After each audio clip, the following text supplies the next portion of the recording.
যারা প্রচুর ট্রাভেল করতে পছন্দ করেন কিন্তু বড় কোনো সেটআপ নিয়ে ঘুরতে পছন্দ করেন না, তাদের জন্য আই থিংক এই জিনিসটা হচ্ছে পারফেক্ট একটা ডিভাইস। সো এটা হচ্ছে DJI Osmo Pocket 3। খুব রিসেন্টলি আমার শ্রীলঙ্কার ট্রিপে এই জিনিসটা নিয়ে আমি প্রচুর পরিমাণে শ্যুট নিয়েছি। সো আমি প্রায় ২ থেকে ৩ সপ্তাহ ইউজ করার পরে আজকে ভাবলাম যে এটা নিয়ে একটা রিভিউ করা উচিত। আমি রাতের বেলা, দিনের বেলা প্রচুর পরিমাণে সানলাইট বা হেজি মোমেন্ট বিভিন্ন রকম সিচুয়েশনে আমি এটা দিয়ে ভিডিও করেছি। সো আমি দেখাবো এটার প্রত্যেকটা শট কীরকম আসছিল। প্রথমেই আমার কাছে মনে হয় এই ডিভাইসটার সাইজ যেটা, সেটা এত বেশি কনভিনিয়েন্ট যে আপনি পকেটে বা হাতে করে ব্যাগের যেকোনো ছোট্ট একটা চেইনে খুব ইজিলি ক্যারি করতে পারবেন। এটার সাথে একটা প্রোটেক্টিভ কাভার দেয়া আছে, যেটা আপনি আপনার ব্যাগে রাখেন বা পকেটে রাখেন বা হাতে নিয়ে ক্যারি করেন, এই ক্যামেরাটা যেন ক্ষতি না হয় সেটা এনশিওর করবে।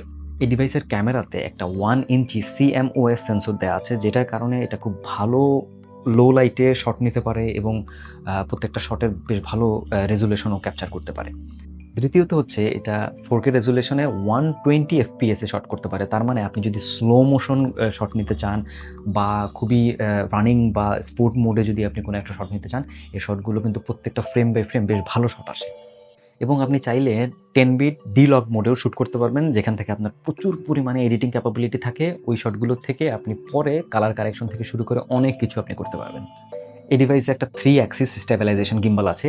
আপনি যদি চলতে, ফিরতে, দৌড়াতে বা যেকোনো সিচুয়েশনে আপনি যদি শট নিতে চান, এই কিন্তু আপনার শটগুলোকে স্টেবিলাইজ করে রাখবে। সো আই থিংক এটা বেশ ভালো একটা প্লাস পয়েন্ট। আপনার বড় ক্যামেরার সাথে যেই গিম্বল আমাদের নিয়ে মুভ করতে হয়, সেটা আর এটার জন্য লাগতেছে না। অ্যান্ড চলন্ত অবস্থায় শ্যুট নেওয়ার সময় আপনার এখানে একটা 2 ইঞ্চি ডিসপ্লে দেওয়া আছে। সো আপনি দেখতে পারবেন আপনার শটটা কীরকম আসতেছে, বা ডিসপ্লেতে নানা রকম ফাংশনালিটি এবং মুভমেন্ট বা অনেক রকম সেটিংস আপনি ইজিলি কনফিগার করতে পারবেন।